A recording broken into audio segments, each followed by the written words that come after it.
Gurgel, endocrinologista, e estarei hoje com vocês falando sobre o tema muito importante da prática clínica, que é a suspeição laboratorial das dislipidemias genéticas, quando devemos pensar nos testes genéticos. Suspeição laboratorial das dislipidemias primárias, quando pensar em testes genéticos.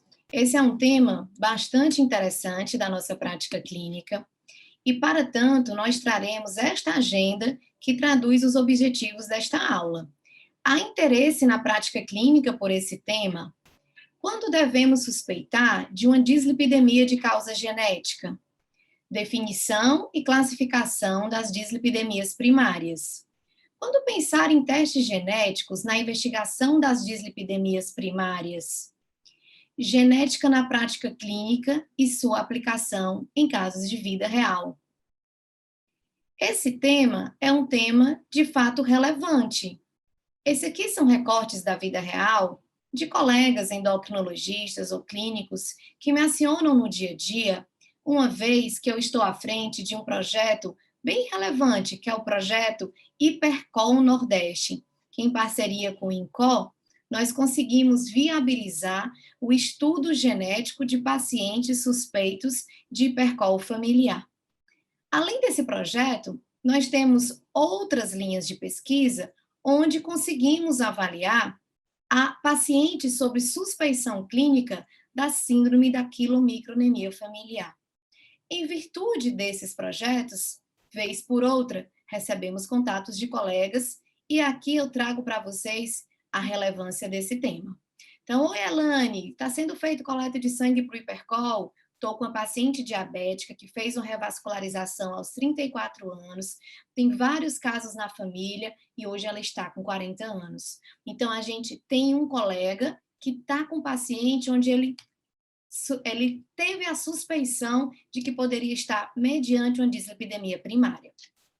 Você tem algum painel para investigar a hipercol de uma criança de 6 anos que está com a LDL de 150?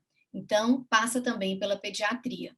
Estou com uma menina de 6 anos e o triglicerídeo de 5.000, terceiro episódio de pancreatite. O colega está pensando numa provável quilomicronemia, provável SQF. Ainda tem pesquisa de hipercol, paciente com 2 anos com LDL alto, 285, 254. O colega está mediante um adulto com LDL acima de 190 e ligou a suspeição clínica para um teste genético por uma possível dislipidemia primária. Estava até precisando falar contigo, recebi uma criança de 1 ano com triglicerídeo de 700 e tanto. Após um mês de ajuste de dieta, caiu para 350. Estou esperando ela voltar para checar os níveis e ver se vale a pena colher o molecular. Gerou a dúvida se precisava fazer um teste genético. Então, a suspeição clínica das dislipidemias primárias e a possível aplicação de um teste genético é, de fato, um tema relevante para a prática clínica. E, para finalizar, um caso difícil. Estou com um recém-nascido com suspeita de hipertrifamiliar, triglicerídeos de mais de 40.000. Existe? Bom dia, mais um. Então, quando devemos suspeitar de uma dislipidemia de causa genética? Sempre que um paciente apresentar dislipidemia, deve-se considerar 2 grupos de dislipidemia, as causas primárias e as causas secundárias. A distinção entre ambas nem sempre é tão fácil. Devemos lembrar que a maioria das dislipidemias é poligênica, resultante da combinação de fatores genéticos e não genéticos. Mais de 20 síndromes genéticas monogênicas já foram descritas. Com certeza, a ocorrência é rara, transmissão autossômica dominante ou autossômica recessiva. Mas para nós especialistas, a despeito de uma ocorrência rara, vai estar na nossa prática clínica em algum momento. As poligênicas são bem mais frequentes, sem padrão definido de herdabilidade. Estudos populacionais de associação genética identificaram mais de 100 genes envolvidos nas dislipidemias. A vida real traz momentos onde a distinção pode não ser tão fácil. Esse exemplo de um caso de uma colega bastante parceira que partilhou comigo, de uma mulher de 30 anos que tinha um LDL basal em torno de 130, iniciou um tratamento para obesidade e 3 meses depois o LDL foi subir. ela fez um tratamento para redução de peso, que deveria ter um impacto positivo no seu perfil lipídico, e o LDL subiu. E aí ela criou a suspeição: será que eu estou mediante uma dislipidemia primária e preciso fazer um teste genético? Aqui está a partilha do que foi prescrito para esse paciente, sem identificá-lo. E aí tem várias prescrições, como Jardiance, Cidéia, progesterona, que não me cabe aqui discutir a prescrição. Estou partilhando para vocês conhecerem o que foi prescrito. E diante dessa partilha veio a dúvida: será que é uma dislipidemia primária? Provavelmente não, porque essa paciente tinha um LDL basal normal. E aí, qual foi a nossa orientação? Suspende esse complexo de medicamentos ou de nutracêuticos que estão sendo prescritos e repete o perfil lipídico dessa paciente em 6 a 8 semanas. E na repetição, para nossa surpresa, o que é que nós pudemos observar? Que o LDL estava 153. E olhe que esse DL era 341. Então, não devo realizar estudo genético, devo orientar a suspensão da prescrição com revisão da alimentação e repetir o teste em 6 semanas. Quais as principais diferenças entre as dislipidemias poligênicas e monogênicas? As dislipidemias poligênicas, individualmente, traduzem mutações que não alteram significativamente o perfil lipídico, mas o efeito cumulativo dos SNPs dentro do genoma é amplificado, resultando em dislipidemia clínica. Variantes estão segregadas em cromossomos independentes, sem padrão de transmissão mendeliana clássica. Mas tem um ponto de atenção: o diagnóstico genético das dislipidemias poligênicas por meio do score genético de SNP não é indicado, pois não vai alterar o tratamento. Então, isso é um conceito importante. Do outro lado, temos as dislipidemias monogênicas. Nessas estarão as alterações mais graves do perfil lipídico. São aqueles pacientes que têm história familiar de dislipidemia ou aterosclerose precoce. A idade da apresentação pode ser, inclusive, na infância ou na adolescência. Pode ter sinais e sintomas mais exuberantes. A ausência de fatores secundários que justifiquem aquelas alterações lipídicas. Em geral, não são pessoas sobrepeso, não são pessoas diabéticas. E um ponto de atenção é que o diagnóstico é clínico, mas a determinação da mutação pelo DNA pode ser útil para um diagnóstico preciso. É muito importante esse ponto, porque às vezes o médico fica: mas eu não tenho teste genético. Não é obrigatório. O diagnóstico, ele é clínico. Se você tem a disponibilidade de um teste genético, excelente, porque ajuda até na explicação para o paciente. Mas o diagnóstico, ele é, a princípio, clínico. Isso é um ponto de atenção. Qual o grau de recomendação para o teste genético que traz as nossas diretrizes, a nossa última diretriz de atualização de dislipidemia? Ela se posiciona dizendo que o diagnóstico genético, analisando os genes do receptor do LDL, da ApoB, do PCSK9, é padrão de referência para o diagnóstico de hipercol familiar. E quando disponível, deve ser oferecido para os pacientes terem um diagnóstico definitivo e de certeza, ou provável, de hipercol familiar, para que viabilize o rastreamento em cascata, que é você partir do paciente afetado e chamar os seus familiares, porque isso é bastante custo efetivo. E qual a relevância do diagnóstico genético das dislipidemias? É muita, porque os estudos genéticos em pacientes com infarto precoce determinaram que a presença de variantes genéticas raras no receptor do LDL quadriplicava o risco desse evento. Por sua vez, variantes raras no gene da ApoA5, associada a níveis elevados de triglicerídeos, triplicavam o risco. Estima-se que cerca de 5% dos infartos em pacientes com menos de 60 anos podem ocorrer por hipercol familiar, o que pode se elevar a 20% quando a síndrome coronariana aguda incide em indivíduos com menos de 45 anos.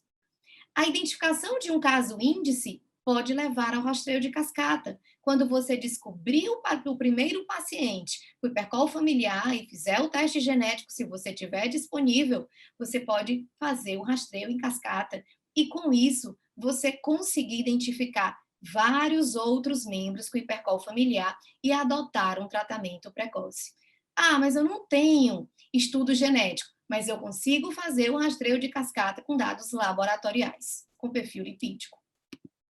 Como que a gente classifica essas dislipidemias? Didaticamente, em dois grandes grupos. As primárias, que podem estar relacionadas ao metabolismo do LDL, cito aqui as mais frequentes, como hipercol poligênica, a hiperlipidemia combinada familiar, que é bastante frequente, a hipercol familiar e uma menos frequente, que é a hipobeta lipoproteinemia. Relacionadas ao metabolismo dos triglicerídeos, como a hipertrifamiliar e a hiperquilomicronemia familiar, e relacionadas ao metabolismo do HDL, que são menos frequentes. Dislipidemias secundárias são aquelas secundárias a uma outra causa, o próprio nome diz, secundária a. Secundária a quê? Diabetes, hipotiroidismo, síndrome nefrótica, uso de corticoide, dentre outros. E também dislipidemia secundária a doenças de herança genética. Os genes mais comumente relacionados às dislipidemias, isso aqui é um recorte de um painel genético que disponibilizamos na DASA, eu fiz um recorte dos itens que estão do nosso interesse na fala, do LDL elevado, do HDL diminuído e dos triglicerídeos elevados. Aqui existe o compilado dos genes mais relacionados a essa investigação. A metodologia, ela passa por uma captura de regiões-alvo utilizando sondas, sequenciamento de nova geração, alinhamento e identificação de variantes, utilizando protocolos de bioinformática, tendo como referência essa versão do genoma humano. Vamos agora passar às alterações relacionadas ao metabolismo do LDL, como a hiperlipidemia combinada familiar, que é um grande foco que a gente tem que ter, a hipercol familiar, menos comumente essas duas outras entidades. A hiperlipidemia combinada familiar, que é a HCF, ela precisa ainda ser muito conhecida. Mas sabe-se que ela está muito associada à DAC prematura, doença arterial coronariana prematura, com relevante história familiar e elevação dos níveis de colesterol e de triglicerídeos. Ela não é tão nova, né, na realidade, mas também não é tão antiga, porque ela foi descrita a primeira vez em 1973, quase que um dia desse, quando Goldstein foi estudar famílias que sobreviveram ao infarto do miocárdio. Ela geralmente se expressa a partir da segunda década, ou seja, as pessoas são jovens. E existe elevação do colesterol e do triglicérides, acima do percentil 95. Observa-se ainda a elevação da ApoB e do LDL pequeno e denso. A transmissão é autossômica dominante, mas olha esse ponto de atenção. Embora não haja um único gene associado, você pode ter mais de um gene relacionado. Existe uma grande variação fenotípica intra e interindividual, e ela tem uma forte associação com diabetes, hipertensão, síndrome metabólica, e isso às vezes torna um diagnóstico um pouco difícil, porque você fica na dúvida, estou com uma hiperlipidemia secundária ou é uma primária? Em virtude dela ter essa associação. O diagnóstico é feito por critérios clínicos, sendo importante a variabilidade do fenótipo lipídico e a história familiar da hiperlipidemia. Esse é um trabalho que foi objeto do nosso doutorado, do meu doutorado em particular, né, orientado pelo Dr. Raul Dias, onde nós avaliamos pacientes que sobreviveram ao infarto do miocárdio abaixo de 45 anos, tanto esses pacientes quanto seus familiares. E nós chegamos a 103 pacientes com IAM precoce e 166 parentes de primeiro grau. E olhe, a dislipidemia predominante era a hiperlipidemia familiar combinada ou combinada familiar. O diagnóstico genético dessas dislipidemias na prática clínica, ele é observado nesse caso de vida real. Uma mulher de 40 anos, com doença arterial obstrutiva periférica, pai falecido aos 62 anos de infarto, diabética descompensada, com glicose de 275, pós-prandial de 400, colesterol de 330, triglicerídeo de 238. Só lembrar que ela tem 40 anos. E o LDL de 231. Essa paciente foi submetida a um teste genético e ela tem uma hiperlipidemia combinada familiar com a mutação no gene da lipase lipoproteica. Então, pessoal, está na nossa prática clínica. Agora a gente vai falar da menina dos olhos do nosso projeto Hipercol, né? O nosso projeto que é ciceroneado, organizado, comandado pelo INCOL, com o Dr. Raul, com o Alexandre, com toda a equipe, né, da cardiogenética do INCOL, do ambulatório de dislipidemia, e que nós temos o prazer de, no Nordeste, participarmos do rastreio desses pacientes, que é a hipercol familiar. Estima-se que existam 10 milhões de HF no mundo. Ela é caracterizada por níveis elevados de colesterol total, LDL, só que os níveis de HDL e triglicerídeo, em geral, são normais. Isso é um ponto de atenção. A história familiar de hipercol e de DAC prematura pode estar presente e deve ser sempre perguntada. Os genes mais relacionados, disparado, é o do receptor do LDL, e na sequência, OB, PCSK9, todos de transmissão autossômica dominante, e esse outro gene de autossômica recessiva. Apesar dessa grande prevalência, menos de 10% são diagnosticados e só 25% recebem tratamento adequado. Esses pacientes estão na nossa prática clínica e nós precisamos encontrá-lo. Estima-se que os pacientes com HF heterozigótica, que tem um alelo defeituoso, essa prevalência pode chegar a 1 para 250. Então, a cada 250 pacientes que temos no nosso consultório, um deve ter HF. Precisamos encontrá-los. Quando se fala da homozigota, já é uma prevalência bem maior, 1 para 1 milhão. Então, já se torna mais infrequente na nossa prática clínica. Estudos emergentes indicam que a HF, a heterozigótica e a homozigótica, podem ser mais comum do que antes se acreditava. E é muito importante que nós busquemos esses pacientes. E como suspeitar de hipercolesterolemia familiar? Os pontos de corte que podemos posicionar na nossa cabeça para encontrar um paciente e pensar, pode ser um hipercol, podemos ficar com esses números de LDL acima de 190 em adultos e acima de 160 para crianças e adolescentes. Lembrem-se que temos que conversar com o paciente, porque se vocês lembrarem do primeiro caso que eu mostrei anteriormente, parecia uma dislipidemia primária, mas não era. E para que se dê o diagnóstico clínico, existem vários critérios, dentre eles os critérios de Dutch, que avaliam a história familiar, a história clínica, o exame físico, níveis de LDL e estudo genético, que não é obrigatório. Os genes avaliados são esses. Então, importante também posicionar esse uso dos critérios de Dutch. A avaliação genética de crianças com hipercol familiar foi um tema que nós levamos para um congresso americano, que é o ACC, e nós levamos como estavam as nossas crianças avaliadas. Gerou uma discussão tão interessante que culminou com a premiação com um dos melhores trabalhos nesse congresso que aconteceu em Chicago. Então, o mundo ele está sedento de conhecimento sobre as dislipidemias primárias. Então, nós podemos crescer muito apresentando os nossos dados e dando visibilidade à nossa casuística populacional. Esse é um caso de vida real de uma criança que descobriu que tinha hipercol familiar. Tudo começou com a LDL inicial de 383, uma criança grave, que tinha uma avó revascularizada aos 47 anos, que tinha xantomas graves e que tinha mutação vindo do pai e vindo da mãe. Então, ela é uma heterozigota composta. Então, essa criança está na nossa prática. Tudo começou com ela, fizemos a cascata e olha o que encontramos. Pai, mãe acometido, tia acometida, irmão acometido, e nós podemos intervir e mudar a história dessas pessoas. Essa outra família de hipercol familiar, o caso índice é o que está com a seta, depois que descobrimos essa criança que teve um AVC aos 5 anos, fizemos a cascata. E olha quem descobrimos, irmãos acometidos, sobrinho acometido, pais acometidos. Conseguiríamos intervir para mudar a história dessas crianças. Esse é um outro caso, que é uma citosterolemia. Essa criança andou tanto no interior, com 11 anos, com esses xantomas, fez biópsia, ninguém sabia o que era, até que um exame de rotina mostrou uma LDL de 378. Essa criança fez um estudo genético e ela tinha uma mutação no gene ABCG8, compatível com a citosterolemia.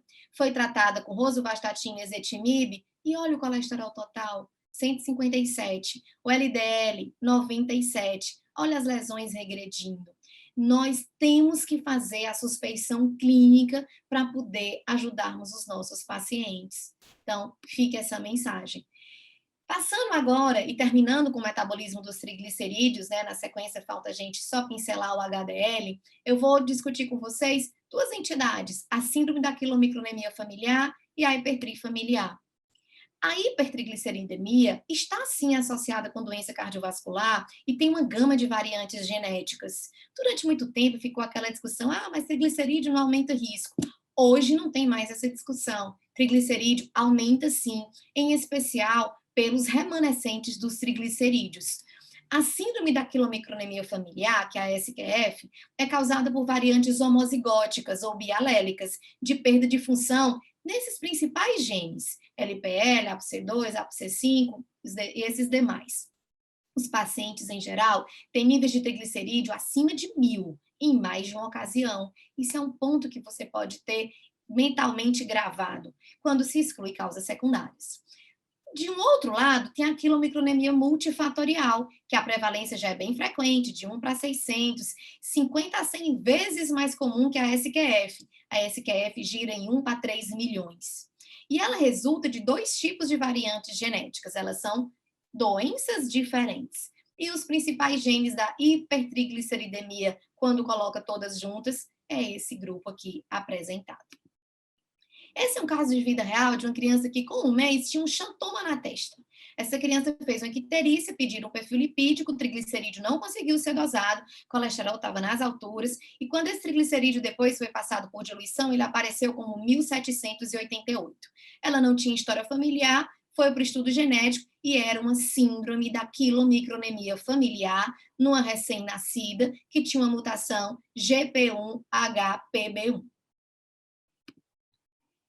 Em virtude de termos os programas de sequenciamento dentro do nosso centro de pesquisa, né, ligado à Universidade Federal do Ceará, em parceria com o professor Renan e o professor Raul, nós temos uma casuística relevante de pacientes com síndrome da quilomicronemia familiar e apresentamos aqui no congresso nossa casuística de pacientes com esse diagnóstico. Essa casuística levou a uma publicação recente na aterosclerose, em plena pandemia, coordenado pelo professor Josivan. Nós conseguimos publicar os pacientes com essa nova mutação do GPHBB1. Esse caso de quilomicronemia familiar é mais para que a gente posicione, porque falar de genética sem ver caso fica difícil da gente gravar, sedimentar algum conceito que possa ficar dessa nossa aula. Quando a gente bate o olho nessa paciente, a gente, achei outra SQF, foi assim que eu pensei. Paciente cheia de xantoma, triglicerídeo de 8.134, era diabética. Fiz o teste genético negativo. Provavelmente uma quilomicronemia multifatorial e nós não conseguimos identificar os genes envolvidos. Então, olhe os espectros diferentes dessas apresentações. Esse outro caso é uma dislipidemia secundária a uma alteração genética. A alteração genética presente nessa paciente, bastante querida no nosso serviço, que tem a síndrome de Berardinelli, ela tem esta mutação na GEPAT2, diabética desde os 13 anos, com complicações micro e macro, estende aos 29 anos, um perfil lipídico não tão desfavorável a princípio, mantendo a LDL de 6,6, usando a TOR via ezetimibe. Quando eu falo sobre as subfrações dessa proteína, que é um teste específico, eu vejo que há um predomínio do LDL pequeno e denso e um padrão de LDL-B, que é heterogênico. E isso justifica por que essa paciente com níveis de LDL não tão elevados fica num risco residual que leva a esses comprometimentos micro e macrovasculares. E para finalizar, relacionadas ao metabolismo do HDL, eu não vou me estender porque não é frequente na nossa prática, mas a nível de conceito, nós temos a hipoalfa-lipoproteinemia, a doença de Tangier, a doença de olho de peixe, dentre outros. A minha fala principal é que a maioria dos casos de HDL baixo, pessoal, não está relacionada à etiologia monogênica.